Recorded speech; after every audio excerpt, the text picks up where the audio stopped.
If you think of climate change, you need to transform it into something that is concrete. And one way of doing that is thinking of climate change as water change. Water change in the sense of too little water or too much water, floodings, water scarcity, difficulties in various ways of knowing when and how water will come.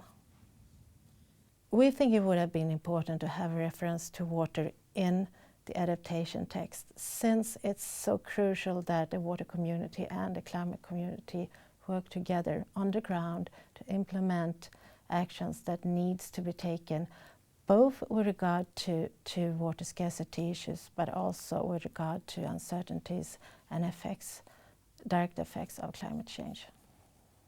SIWI has been following the negotiations during this year. We have been in the corridors talking to delegations. We have been organizing side events and seminars.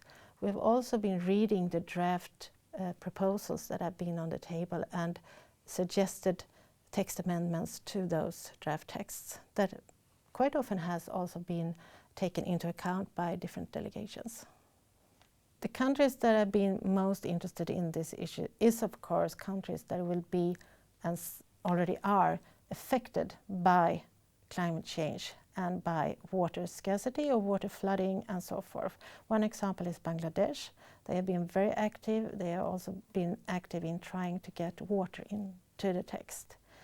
In Europe, there are two countries that have been active, Denmark, and Denmark has also initiated a dialogue on land and water management and its relation to climate change adaptation.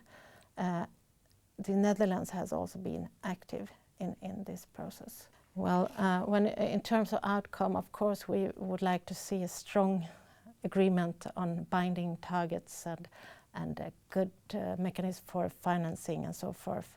Hopefully, at least, Copenhagen will be some kind of first step towards this objective. When it comes to water, our hope is that the processes after Copenhagen will take water on board, especially when it comes to implementation of the agreement, so that water and climate is really being integrated on the ground.